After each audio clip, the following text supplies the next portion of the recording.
target untuk 2026 saja ini saya sudah menyampaikan ke publish itu ke masyarakat harus mencapai 10 miliar. Insya Allah orang yang berzakat infak sedekah itu pertama dia akan an-nama. Yang kedua at-thaharah. At-thaharah itu bersih. Baik, Assalamualaikum warahmatullahi wabarakatuh. Saat ini saya senang sekali sudah didampingi oleh Ketua Bajnas Kabupaten Subang periode 2025-2030 Bapak Dr. Haji A. Sukandar MAG. Terima kasih atas waktunya sudah datang ke program podcast Pasundan. Terima kasih. Alhamdulillah dalam kesempatan ini Pak Ketua berhubung masih hangat juga nih memimpin ya. Kemarin kita di awal Desember ya dapat amanah, kemudian sekarang sudah 1 bulan lebih lah.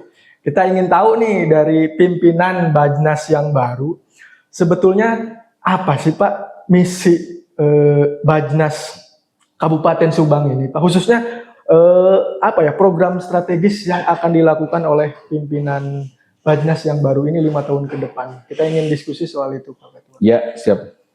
Apa Pak yang paling prioritas program? Ya. Skala prioritas untuk program Bajnas yang dipimpin oleh saya saat ini itu ada 5 program unggulan. Ya. 5 program unggulan itu berangkat dari sebuah visi misi, dan kita akan mencoba mengangkat visi di Subang ini adalah menjadikan Bajnas yang tangguh, yang proporsional, terpercaya dan modern. Dari visi itu kemudian menjadi agenda utama program, itu ada 5 program.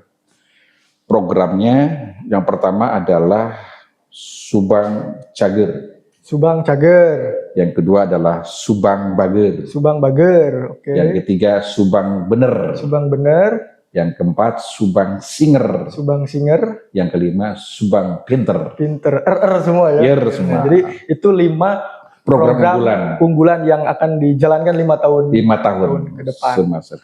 Nah, untuk menjalankan 5 program itu, Pak, strateginya seperti apa, Pak Ketua?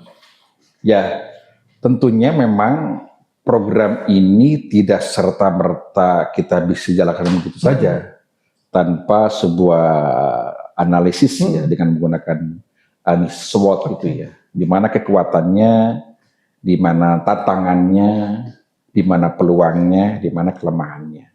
Sehingga tantangan dan kelemahan ini harus menjadi kekuatan dan peluang.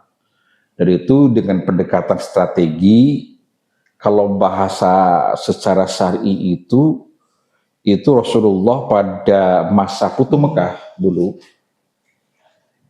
di mana Rasulullah punya strategi dengan 3 strategi. Kan Rasulullah diusir waktu itu. Diusir dari kota Mekah, ya. Kemudian ingin kembali lagi ke kota Mekah ini dengan berbagai macam cara oleh kafir Quraisy itu tidak bisa. Namun lambat laun Rasulullah atas wahyu dari Allah, maka 3 strategi yang dilakukan. Itu yang sering kita baca dalam firman Allah, surat An-Nasr. Idza jaa nasrullahi wal fath wa ra'aitan nasa yadkhuluna fi dinillahi afwaja fasabbih bihamdi rabbika wastaghfir innahu kana tawwaba. Jadi untuk bisa melaksanakan 5 program unggulan itu mengambil dari 3 metodologi strategi yang telah dilaksanakan Rasulullah sesuai dengan firman Allah. Apa strategi yang pertamanya adalah fasabbih. Ya. Fasabbih itu di dalam ilmu manajemen modern itu disebut atau dianalogikannya dengan bahasa quality planning. Ada perencanaan yang berkualitas. Perencanaan yang berkualitas. Segala sesuatu ingin mencapai target yang kita inginkan itu direncanakan dengan baik. Itu ya direncanakan, ada planning. Yang kedua di samping fasabbih itu bihamdi rabbik. Sebuah perencanaan sehebat apapun, sebagus apapun, seunggul apapun, tanpa ada SDM yang berkualitas, itulah disebut dengan quality assurance. Ada SDM yang bermutu, ada jaminan yang bermutu, gitu ya. Sehingga perencanaan itu dibuat oleh SDM yang bermutu, program-program yang dicanangkan, rencana strategi seperti apa, maka dilaksanakan juga oleh SDM yang berkualitas, ya, kompeten ya di yang bidang punya kapasitas, punya kompetensi, punya skill, ya. Tanpa itu semuanya rasanya susah untuk bisa menjalankan apa yang direncanakan itu. Kemudian yang ketiga adalah ada yang disebut dengan wastaghfirhu. Wastaghfir itu kan istighfar, mohon ampun. Artinya ada evaluasi diri. Ada disebut dengan quality improvement. Ya. Bagaimana kita mengevaluasi, muhasabah lah terhadap sebuah kinerja. Ini kenapa sih? Kok rencananya A, SDM-nya sudah dilaksanakan dalam pelaksanaan itu, tapi kok outputnya, outcome-nya B. Gitu. Tidak selaras dengan perencanaan. Ini perlu dievaluasi. Apakah di human error-nya, di SDM-nya ada kesalahan? Mungkin dia mungkin cara pandang yang salah atau eksekusinya yang salah, tidak sesuai dengan sasaran, tidak tepat guna, misalkan. Atau mungkin di sistem error.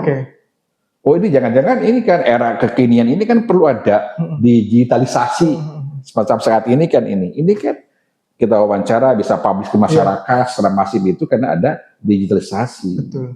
Ini jangan-jangan di error sistemnya itu di situ gitu. Jadi maka perlu saat ini membangun sistem yang baik. Perlu ada digitalisasi dengan semua sektor UPZ yang ada, dibangun informasi yang secara masif sehingga ada integratif, ada integrasi sistem yang dibuat. Jadi tadi ada programnya ada 5, strateginya ada 3. Nah untuk menjalankan tadi 5 program itu dengan tadi 3 strateginya, tentu kan Bajnas ini sebagai penghimpun dana umat ya. Nah barangkali sudah ditentukan atau sudah ada rencana target untuk di tahun inilah, tahun di 2026 ini berapa sih target dana umat yang akan dihimpun. Dan kita juga dapat informasi katanya di Bajnas Subang itu 3 terendah penghimpun dana umat di Jabar itu kita terendah ya. Dan itu gimana untuk meningkatkan itu Pak Ketua? Sehingga itulah jadi berangkat dari posisi dan kondisi pengumpulan zakat infak sodako kita Bajnas Subang ini di ranking ketiga di bawah begitu. Ini akan memacu kami, memacu kami bagaimana agar bisa bergeser ke mainstream ya, jangan terus tertinggal terus ya.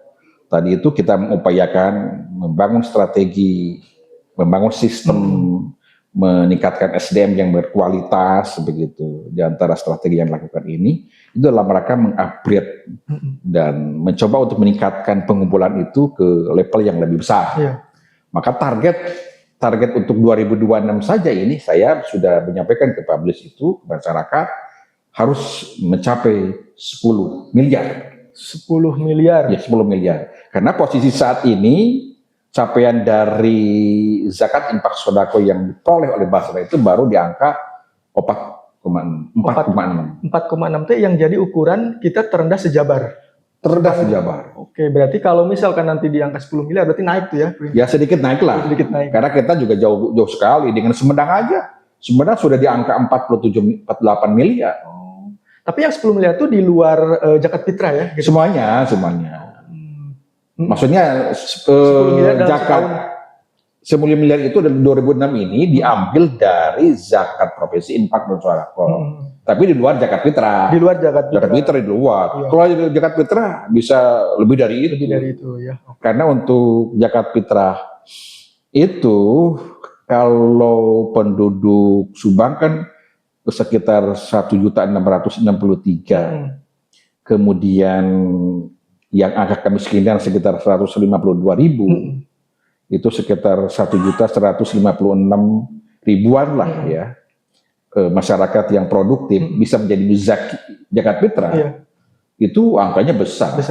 Angkanya besar. Bisa di angka sekitar 47 miliar ya, angka tersebut. 10 miliar potensi dari zakat fitrah. Tapi kita zakat fitrah kan kembali langsung. Balik langsung ya. Ya sebelum imam itu melaksanakan sholat, itu harus sudah selesai. Jadi di zakat fitrah kabupaten hanya mencatat lah ya, harus mencatat laporannya. Laporan saja.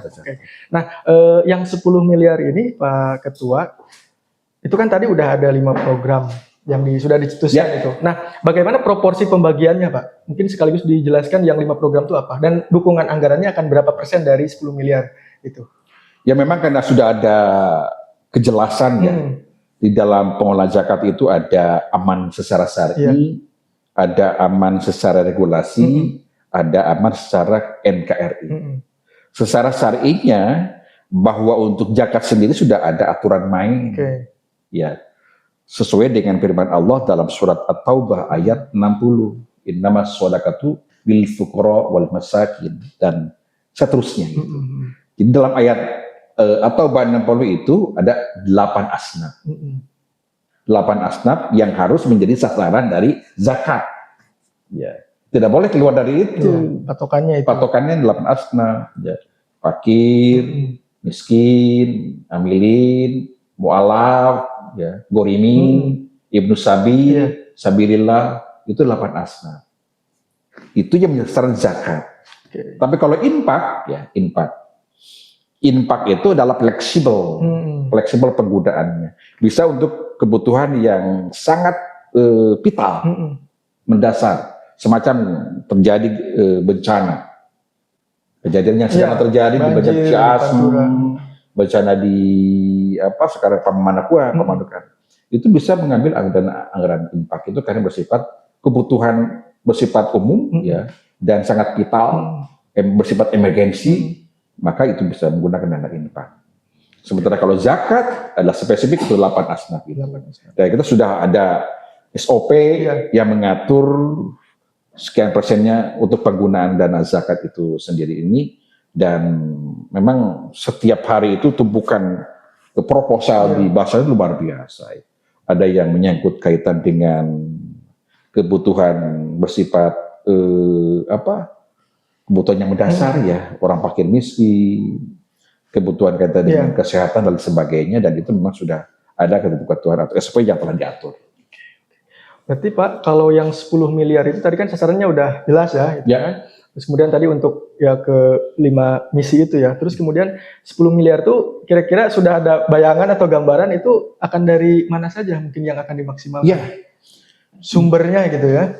Ya, memang saya membuat sebuah target itu tidak muluk-muluk, tidak muluk-muluk. Ya. Sudah kami bayangkan dan kami rencanakan gitu sesuai dengan situasi dan kondisi yang ada di Subang.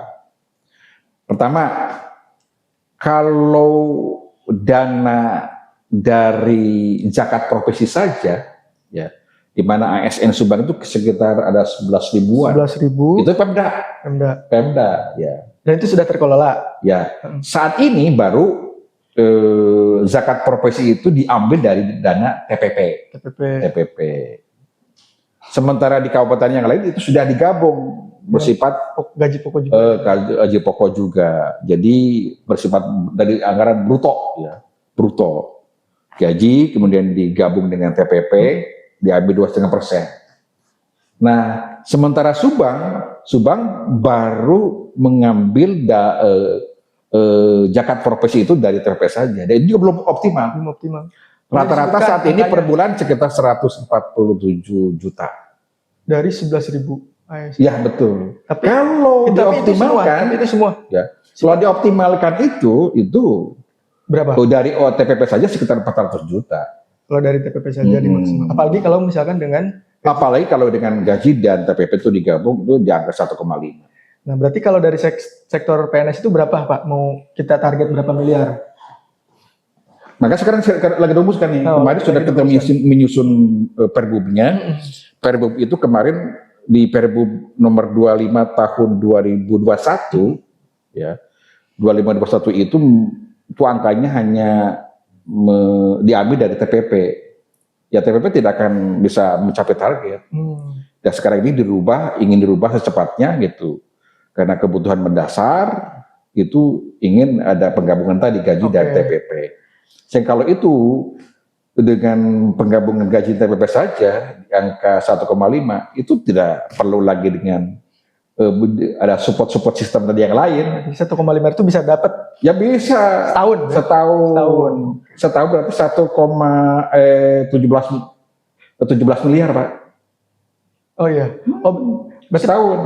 berarti tadi mah per bulan ya, 1,5. Per bulan, iya 1,5 per bulan. Berarti dari lingkungan ASN juga udah tercapai tuh yang 10 Sudah miliar. tercapai 10. Makanya saya, Iya. apalagi kita akan menggarap mencoba ya diperluas lah gitu. Oke. Sektor muzakinya yang potensial ini. Rencana kemana Pak? Pertama sasarannya ada di dua pendidikan. Dunia pendidikan itu kan memang anak-anak perlu kebiasaan infak.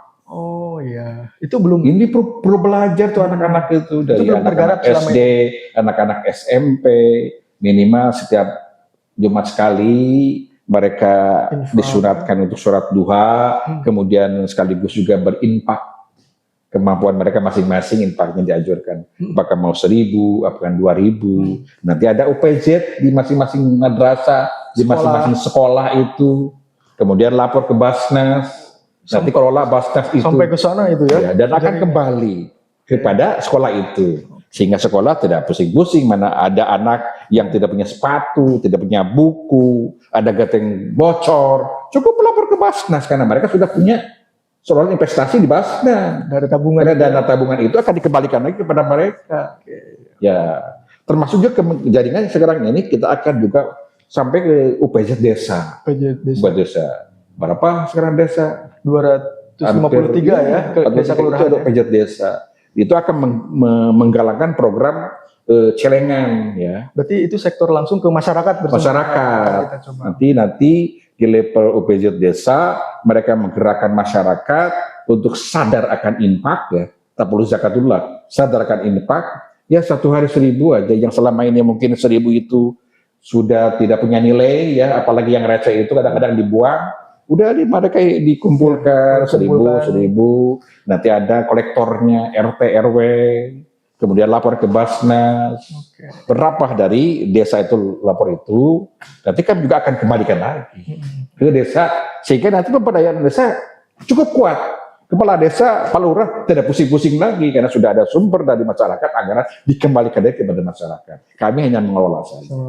Jadi tadi sumbernya dari sektor ASN, Pemda, kemudian dari sekolah, dari masyarakat, pendidikan, terus kemudian juga dari masyarakat desa, termasuk juga akan kita kembangkan melalui badan usaha, ya, perusahaan-perusahaan. Badan usaha itu ada bisa BUMN, BUMD, perusahaan-perusahaan kan banyak pabrik gitu. Perusahaan-perusahaan swasta. Jangan sampai hanya pabrik hanya mencari uang keuntungan di Subang saja, tidak berkontribusi kepada masyarakat. Bajnas mau masuk ke sana, Pak? Harus masuk. Bukan tidak, itu lagi harus masuk ke situ. Selama ini udah ada hitungan angka belum, Pak?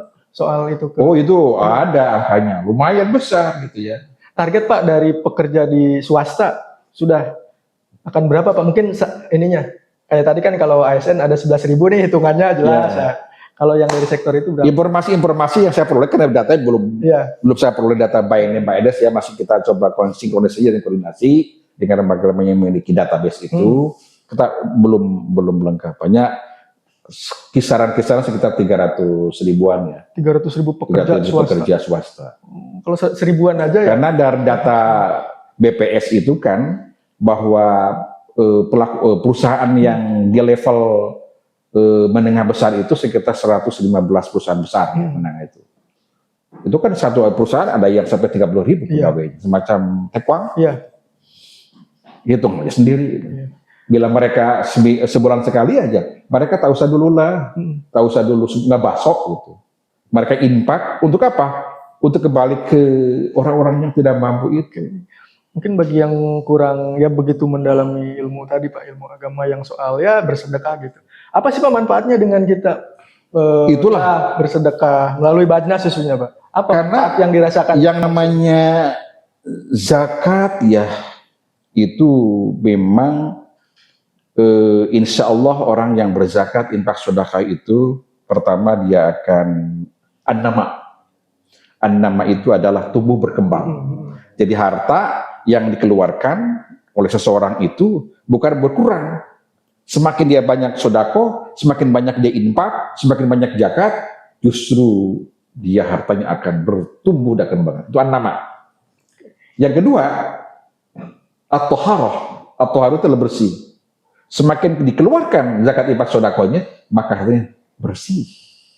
Karena di situ hak Yang harta yang dimiliki itu ada hak-hak orang lain. Iya, iya. Hak lisailina wal mahrum. Orang-orang yang minta-minta, orang fakir miskin itu ada orang lain. Itu harta kotor itu. Kalau nggak dikeluarkan 2,5% dari hartanya, maka dia akan makan harta yang kotor itu. Dan itu jelas itu. Kata Allah di dalam surat At-Taubah ayat 34 itu, Allah menjelaskan